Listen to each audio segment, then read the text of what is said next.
నువ్వు బాగుపడే కొలది నీ చుట్టూ ఎవడైతే ఏడుస్తున్నారో అలాంటి వారికి 100 అడుగుల దూరంలో ఉండు. నేను మళ్ళీ చెప్తున్నాను, మీరు ఏమనుకుంటే అనుకోండి. నువ్వు ఎప్పుడు బాగుంటే అప్పుడే నేను చూసి ముఖం మాడిపోయి మూతి తిప్పుకుని రకరకాల వీళ్ళిద్దరూ పోయి పక్క పోయి మాట్లాడుకుంటారంటే వీళ్ళు చాలా డేంజర్. కానీ మళ్ళీ తెచ్చుకుని వాళ్ళని దగ్గర పెట్టుకోకు, వాళ్ళ దగ్గరికి వెళ్ళకు, వాళ్ళతో అంత కమ్యూనికేషన్ మెయింటైన్ చేయకు.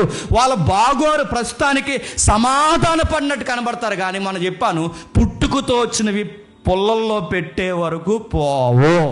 డేంజర్ వేల్లో మారినట్టే ఉంటారు, ప్రమాణాలు చేసినట్టే ఉంటారు, మాట ఒప్పుకున్నట్టే ఉంటారు. ఇంత ఒప్పుకుని మళ్ళీ అసూయలు వచ్చిందంటే ఈ మనిషి బాగుంటే చాలు, ఈ మనిషికి మెంటలు వచ్చేస్తుంది అంతే. ఎవరితో నీ చుట్టూ అల్లటి వాళ్ళు ఉన్నారేమో, నువ్వు బట్టలు వేసుకుంటే చూడలే ఉన్నారేమో, నువ్వేదో కొనుక్కుంటే చూడలే ఉన్నారేమో, నువ్వు కట్టుకుంటే నువ్వు ఏదైనా వస్తువు కొనుక్కొని ఒక ఇల్లు కట్టుకుంటే చూడలేని వారు ఉన్నారేమో. అసూయ పరులు ఉంటారు, కట్టుకుంటే చూడలేరు, తింటే చూడలేరు, కొనుక్కుంటే చూడలేరు. మనం ఏదన్నా సాధింస్తే చూడలేరు, నలుగురు మనల్ని పొగిడితే చూడలేరు. వీడికి ఎంతకి అస్తమాలు దెయ్యం ఎలా దిగిపోతుంది వీడి మీద కంటే, మనల్ని ఎవరైనా పొగిడితే ఆడు కళ్ళు అలా చూస్తాయి. మనం కొంతమంది మీరు చూసారా, మనల్ని ఎవరైనా పొగుడుదాం అక్కడి నుంచి చూస్తుంటాడు, అక్కడ ఉంటాడు అలా చూస్తాడు. ఆడ అంత అలాగే ఎందుకు చూస్తాడు, మనకి ఆడికి రాని ఫేమ్ మనకు వస్తుందని అలా చూస్తాడా.